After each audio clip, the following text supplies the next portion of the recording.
This is a reading from J.R.R. Tolkien's The Silmarillion, Chapter 20 of the Quenta Silmarillion. Of the Fifth Battle, Nerneith Arnodiad. It is said that Beren and Luthien returned to the northern lands of Middle-earth, and dwelt together for a time as living man and woman, and they took up again their mortal form in Doriath.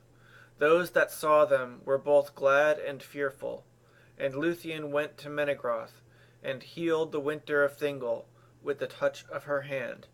But Melian looked in her eyes, and read the doom that was written there, and turned away, for she knew that a parting beyond the end of the world had come between them, and no grief of loss has been heavier than the grief of Melian the Maya in that hour. Then Beren and Luthien went forth alone, fearing neither thirst nor hunger, and they passed beyond the river Gelion into Osiriand, and dwelt there in Tol Galen, the Green Isle, in the midst of Adarant, until all tidings of them ceased.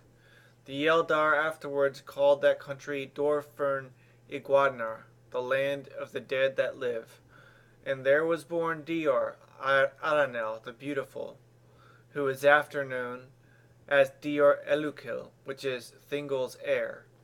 No mortal man spoke ever again with Beren, son of Barahir, and none saw Beren or Luthien leave the world, or marked where at last their bodies lay. In those days Maedhros, son of Feanor, lifted up his heart, perceiving that Morgoth was not unassailable. For the deeds of Beren and Luthien were sung in many songs throughout Beleriand. Yet Morgoth would destroy them all, one by one, if they could not again unite, and make new league in common council. And he began those councils for the raising of the fortunes of the Eldar, that are called the Union of Maedhros. Yet the oath of Feanor and the evil deeds that it had wrought did injury to the design of Maedhros, and he had less aid than he should have been. Orodreth would not march forth at the word of any son of Feanor, because of the deeds of Celegorm and Curufin, and the elves of Nargothrond trusted still to defend their hidden stronghold by secrecy and stealth. Thence came only a small company, following Gwyndor, son of Gwilyn, a very valiant prince. And against the will of Orodreth he went to the northern war, because he grieved for the loss of Gelmir, his brother, in the Dagor Bragollach. They took the badge of the house of Fingolfin, and marched beneath the banners of Fingon, and they came never back, save one. From Doriath came little help, for Maedhros and his brothers, being constrained by their oath, had before sent to Thingol and reminded him with haughty words of their claim, summoning him to yield the Silmaril or become their enemy. Melian counselled him to surrender it, but the words of the sons of Feanor were proud and threatening, and Thingol was filled with anger, thinking of the anguish of Luthien and the blood of Beren, whereby the jewel had been won, despite the malice of Celegorm and Curufin. And every day that he looked upon the Silmaril, the more he desired to keep it forever, for such was its power. Therefore he sent back the messengers with scornful words. Maedhros made no answer, for he had now begun to devise the league and union of the elves. But Celegorm and Curufin vowed openly to slay Thingol and destroy his people if they came victorious from war, and the jewel were not surrendered of free will. Then Thingol fortified the marches of his realm, and went not to war, nor any out of Doriath, save Mablam and Beleg, who were unwilling to have no part in these great deeds. To them Thingol gave leave to go, so long as they served not the sons of Feanor, and they joined themselves to the host of Fingon. But Maedhros had the help of the Naugrim, both in armed force and in great store of weapons, and the smithies of Nogrod and Belegost were busy in those days. And he gathered together again all his brothers, and all the people who would follow them, And the men of Bor and Ulfang were marshalled and trained for war, and they summoned yet more of their kinsfolk out of the east. Moreover, in the west, Fingon, ever the friend of Maedhros, took counsel with Himring, and in Hithlum the Noldor and the men of the house of Hador prepared for war. In the forest of Brethil, Halmir, lord of the people of Halath, gathered his men, and they whetted their axes.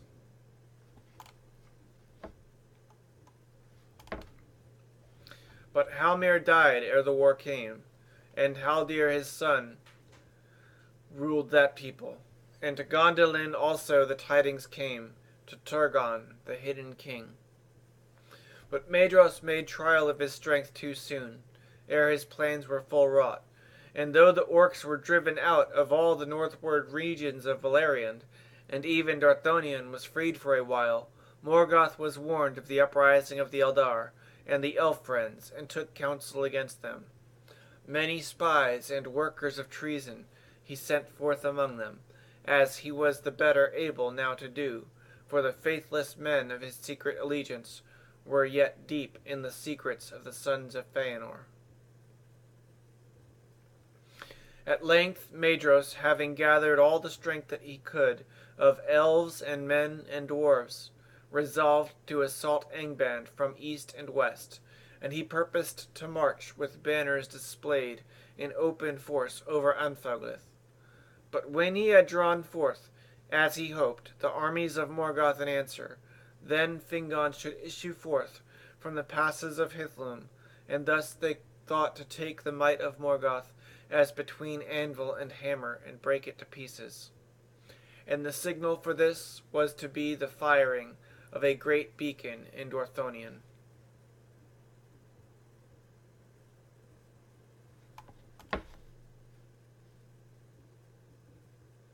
On the appointed day, on the morning of midsummer, the trumpets of the Eldar greeted the rising of the sun, and in the east was raised the standard of the sons of Feanor, and in the west the standard of Fingon, high king of the Noldor. Then Fingon looked out from the walls of Ithel-Sirion, and his host was arrayed in the valleys and the woods upon the east of Ered Withrin, well hid from the eyes of the enemy, but he knew that it was very great. For there all the Noldor of Hithlum were assembled, together with elves of the Falas and Gwyndor's company from Nargothrond, and he had great strength of men. Upon the right were the host of Dorloman, and all the valor of Hurin and Hor his brother, and to them had come Haldir of Brethil, with many men of the woods. Then Fingon looked towards Thangorodrim, and there was a dark cloud about it, and a black smoke went up, and he knew that the wrath of Morgoth was aroused, and that their challenge was accepted. A shadow of doubt fell upon Fingon's heart, and he looked eastward, seeking if he might see with elven sight the dust of Anfaglith rising beneath the hosts of Maedhros. He knew not that Maedhros was hindered in his setting forth by the guile of Uldor the accursed, who deceived him with false warnings of assault from Angband. But now a cry went up, passing up the wind from the south from vale to vale, and elves and men lifted their voices in wonder and joy, for unsummoned and unlooked for, Turgon had opened the leaguer of Gondolin, and was come with an army 10,000 strong, with bright mail and long swords, and spears like a forest.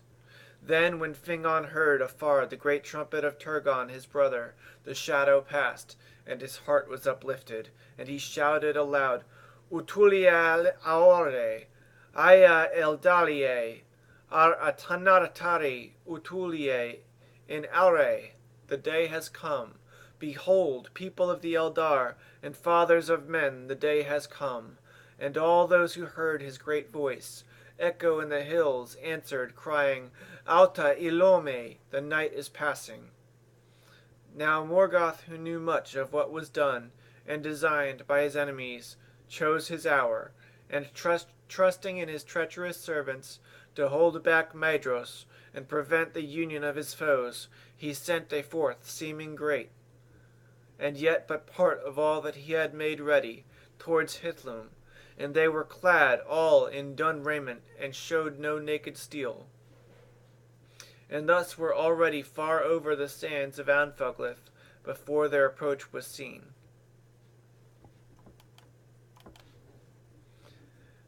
Then the hearts of the Noldor grew hot, and their captains wished to assail their foes upon the plain. But Hurin spoke against it, and bade them beware of the guile of Morgoth, whose strength was always greater than it seemed, and his purpose other than he revealed. And though the signal of the approach of Maedhros came not, and the host grew impatient, Hurin urged them still to await it, and to let the orcs break themselves in assault upon the hills. But the captain of Morgoth in the west had been commanded to draw out Fingon swiftly from his hills by whatever means he could. He marched on therefore until the front of his battle was drawn up before the stream of Sirion, from the walls of the fortress of Aethelsirion to the inflowing of Rivell at the fen of Serech. And the outposts of Fingon could see the eyes of their enemies. But there was no answer to his challenge, and the taunts of the orcs faltered as they looked upon the silent walls and the hidden threat of the hills. Then the captain of Morgoth sent out riders with tokens of parley, and they rode up before the outworks of the Barad Aethel. With them they brought Gelmir, son of Gwilyn, that lord of Nargothrond, whom they had captured in the Bragollach, and they had blinded him. Then the heralds of Angband showed him forth, crying, "We have many more such at home, but you must make haste if you would find them, for we shall deal with them all when we return even so." And they hewed off Gelmir's hands and feet, and his head at last, within sight of the elves, and left him. By ill chance, at that place in the outworks, stood Gwyndor of Nargothrond, the brother of Gelmir. Now his wrath was kindled to madness, and he leapt forth on horseback, and many riders with him, and they pursued the heralds and slew them, and drove on deep into the main host. And seeing this all, the host of the Noldor was set on fire. And Fingon put on his white helm, and sounded his trumpets, and all the host of Hithlum leapt forth from the hills in sudden onslaught. The light of the drawing of the swords of the Noldor was like a fire in a field of reeds, and so fell and swift was their onset that almost the designs of Morgoth went astray. Before the army that he sent westward could be strengthened, it was swept away, and the banners of Fingon passed over Anfuglith, and were raised before the walls of Angband. Ever in the forefront of that battle went Gwyndor and the elves of Nargothrond, and even now they could not be restrained, and they burst through the gate and slew the guards upon the very stairs of Angband, and Morgoth trembled upon his deep throne, hearing them beat upon the doors. But they were trapped there, and all were slain save Gwyndor only, whom they took alive, for Fingon could not come to their aid. By many secret doors in Thangorodrim Morgoth had let issue forth his main host that he had held in waiting, and Fingon was beaten back with great loss from the walls. Then in the plain of Anfuglith, on the 4th day of the war, there began Nerneath Arnodiad, unnumbered tears, for no song or tale can contain all its grief. The host of Fingon retreated over the sands, and Haldir, lord of the Halidon, was slain in the rearguard. With him fell most of the men of Brethil, and came never back to their woods. But on the 5th day, as night fell, and they were still far from arid Wethrin, the orcs surrounded the host of Hithlum. And they fought until day, pressed ever closer. In the morning came hope, when the horns of Turgon were heard, as he marched up with the main host of Gondolin, for they had been stationed southward, guarding the pass of Sirion, and Turgon restrained most of his people from the rash onslaught. Now he hastened to the aid of his brother, and the Gondolindrim were strong and clad in mail, and their ranks shone like a river of steel in the sun. Now the phalanx of the guard of the king broke through the ranks of the orcs, and Turgon hewed his way to the side of his brother. And it is told that the meeting of Turgon with Hurin, who stood beside Fingon, was glad in the midst of battle. Then hope was renewed in the hearts of the elves, And in that very time, at the 3rd hour of morning, the trumpets of Maedros were heard at last, coming up from the east, and the banners of the sons of Feanor assailed the enemy in the rear. Some have said that even then the Eldar might have won the day, had all their hosts proved faithful. For the orcs wavered, and their onslaught was stayed, and already some were turning to flight. But even as the vanguard of Maedros came upon the orcs, Morgoth loosed his last strength, and Angband was emptied. There came wolves and wolf riders, and there came Balrogs and dragons, and Glaurung, father of dragons. The strength and terror of the great worm were now great indeed, and elves and men withered before him. And he came between the hosts of Maedros and Fingon, and swept them apart. Yet neither by wolf, nor by Balrog, nor by dragon, would Morgoth have achieved his end, but for the treachery of men. In this hour the plots of Ulfang were revealed. Many of the Easterlings turned and fled, their hearts being filled with lies and fear. But the sons of Ulfang went over suddenly to Morgoth, and drove in upon the rear of the sons of Feanor, and in the confusion that they wrought, they came near to the standard of Maedros. They reaped not the reward that Morgoth promised them, for Maglor slew Uldor the Accursed, and the leader in treason, and the sons of Bor slew Ulfast and Ulwarth, ere they themselves were slain. But new strength of evil men came up that Uldor had summoned, and kept hidden in the eastern hills, and the host of Maedros was assailed now on 3 sides, and it broke and was scattered, and fled this way and that. Yet fate saved the sons of Feanor, and though all were wounded, none were slain, for they drew together, and gathering a remnant of the Noldor and the Naugrim about them, they hewed a way out of the battle and escaped far away towards Mount Dolmed in the east. Last of all the eastern force to stand firm were the dwarves of Belegost, and thus they won renown, for the Naugrim withstood fire more heartily than either elves or men, and it was their custom, moreover, to wear great masks in battle, hideous to look upon, and those stood them in good stead against the dragons. And but for them Glaurung and his brood would have withered all that was left of the Noldor. But the Naugrim made a circle about him when he assailed them, and even his mighty armor was not foolproof against the blows of their great axes. And when in his rage Glaurung turned and struck down Azagal, lord of Belegost, and crawled over him, with his last stroke Azagal drove a knife into his belly, and so wounded him that he fled the field, and the beasts of Angband in dismay followed after him. Then the dwarves raised up the body of Azagal and bore it away, and with slow steps they walked behind, singing a dirge in deep voices, and it were a funeral, as it were a funeral pomp in their country, and gave no heed more to their foes, and none dared to stay them.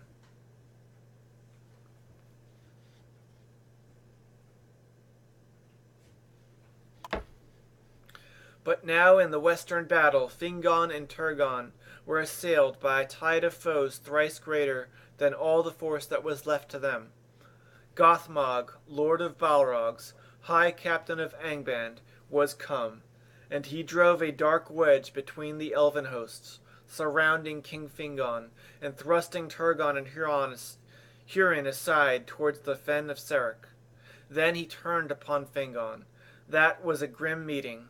At last Fingon stood alone, with his guard dead about him, and he fought with Gothmog, until another Balrog came behind and cast a throng of fire about him. Then Gothmog hewed him with his black axe, and a white flame sprang up from the helm of Fingon, as it was cloven. Thus fell the high king of the Noldor, and they beat him into the dust with their maces, and his banner, blue and silver, they trod it into the mire of his blood. The field was lost, but still Hurin and Huar and the remnant of the house of Haldor stood firm with Turgon of Gondolin, and the hosts of Morgoth could not yet win the pass of Sirion.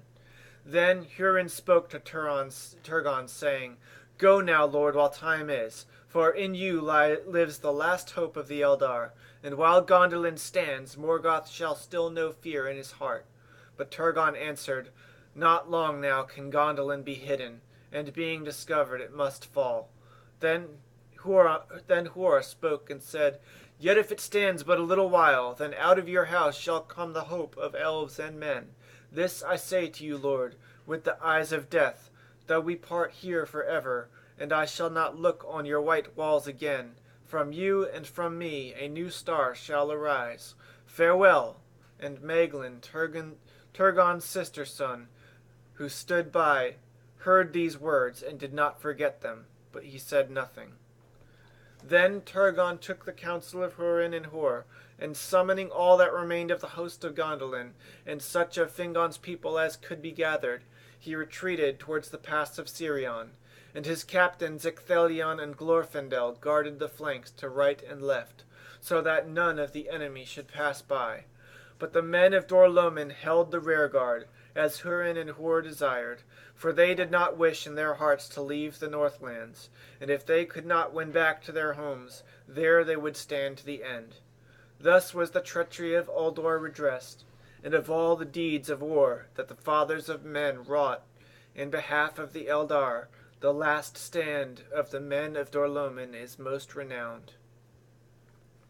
So it was that Turgon fought his way southward, until coming behind the guard of Hurin and Hor, he passed down Sirion and escaped, and he vanished into the mountains and was hidden from the eyes of Morgoth.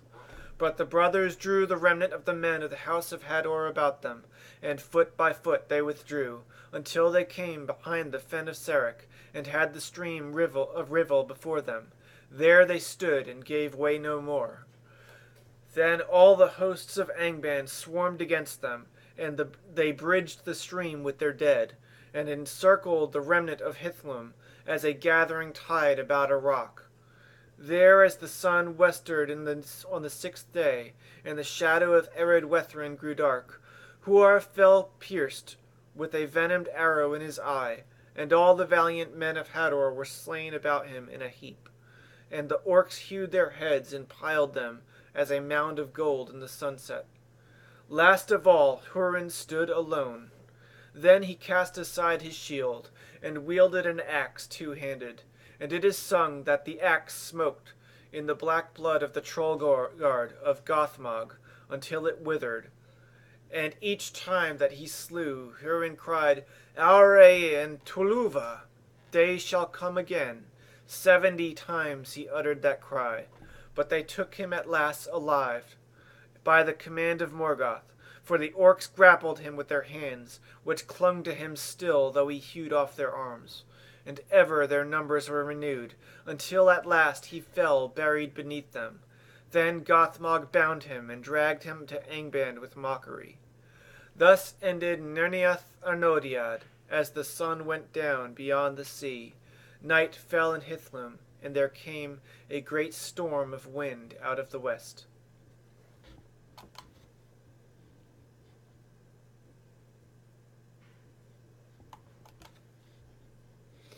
Great was the triumph of Morgoth, and his design was accomplished in a manner after his own heart, for men took the lives of men, and betrayed the Eldar, and fear and hatred were aroused among those that should have been united against him.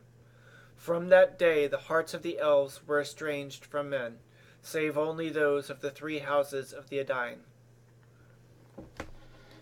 The realm of Fingon was no more, and the sons of Feanor wandered as leaves before the wind.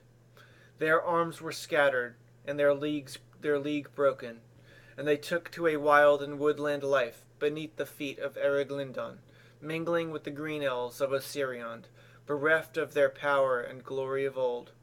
In Brethil some few of the Halidin yet dwelt in the protection of their woods, and Handar, son of Haldir, was their lord. But to Hithlum came back never one of Fingon's host, nor any of the men of Hador's house, nor any tidings of the battle and the fate of their lords. But Morgoth sent thither the Easterlings that had served him, denying them the rich lands of Beleriand which they coveted, and he shut them in Hithlum and forbade them to leave it. Such was the reward he gave them for their treachery to Maedhros, to plunder and harass the old and the women and the children of Hador's people. The remnant of the Eldar of Hithlum were taken to the mines of the north, and labored there as thralls, save some that eluded him and escaped into the wilds and the mountains.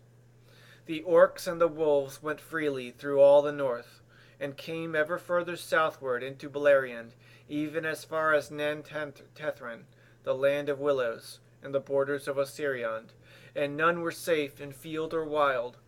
Doriath indeed remained, and the halls of Nargothrond were hidden. But Morgoth gave small heed to them, either because he knew little of them, or because their hour was not yet come in the deep purposes of his malice. Many now fled to the havens, and took refuge behind Círdan's walls. And the mariners passed up and down the coast, and harried the enemy with swift landings. But in the next year, ere the winter was come, Morgoth sent great strength over Hithlum and Nevrost, and they came down the rivers Brithon and Nenning, and ravaged all the Falas, and besieged the walls of Brithombar and Eglarust. Smiths and miners and masters of fire they brought with them, and they set up great engines, and valiantly though they were resisted, they broke the walls at last. Then the havens were laid in ruin, and the tower of Barad Nimros cast down. And the most part of Círdan's people were slain or enslaved, but some went aboard ship and escaped by sea, and among them was Aranian, Gilgalad, the son of Fingon, whom his father had sent to the havens after the Dagor Bragollach.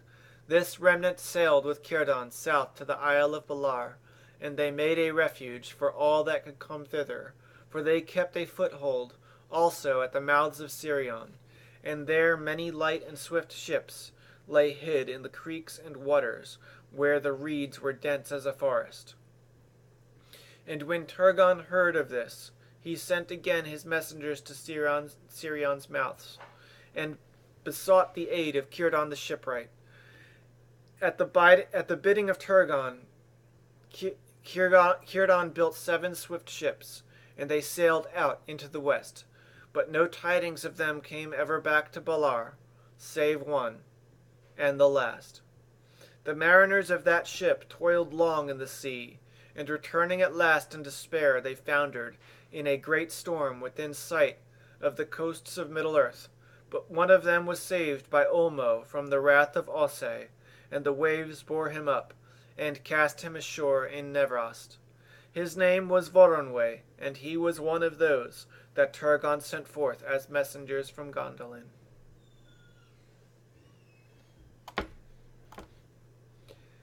Now the thought of Morgoth dwelt ever upon Turgon, for Turgon had escaped him, of all his foes, that one whom he most desired to take or to destroy, and that thought troubled him, and marred his victory. For Turgon of the mighty house of Fingolfin was now by right king of all the Noldor, and Morgoth feared and hated the house of Fingolfin, because they had the friendship of Ulmo his foe, and because of the wounds that Fingolfin gave him with his sword. And most of all his kin Morgoth feared Turgon, for of old in Valinor his eye had lighted upon him, and whenever he drew near a shadow had fallen on his spirit, foreboding that in some time that yet lay hidden from Turgon ruin should come to him. Therefore Hurin was brought before Morgoth, for Morgoth knew that he had the friendship of the king of Gondolin, but Hurin defied him and mocked him. Then Morgoth cursed Hurin and Morwen and their offspring, and set a doom upon them of darkness and sorrow. And taking Hurin from prison, he set him in a chair of stone upon a high place of Thangorodrim. There he was bound by the power of Morgoth, and Morgoth standing beside him cursed him again, and said, Sit now there, and look out upon the lands where evil and despair shall come upon those whom thou lovest. Thou hast dared to mock me, and to question the power of Melkor, master of the fates of Arda. Therefore with my eyes thou shalt see, and with my ears thou shalt hear, and never shalt thou move from this place, until all is fulfilled until its bitter end. And even so it came to pass. But it is not said that Hurin asked ever of Morgoth either mercy or death, for himself or for any of his kin. By the command of Morgoth, the orcs with great labor gathered all the bodies of those who had fallen in the great battle, and all their harness and weapons, and piled them in a great mound in the midst of Anfauglith, and it was like a hill that could be seen from afar. Haud and Dengen, the elves named it, the Hill of Slain, and Howden Nernaeth, the Hill of Tears. But grass came there, and grew again long and green upon that hill, alone in all the desert that Morgoth made, and no creature of Morgoth trod thereafter upon the earth beneath which the swords of the Eldar and the Edain crumbled into rust.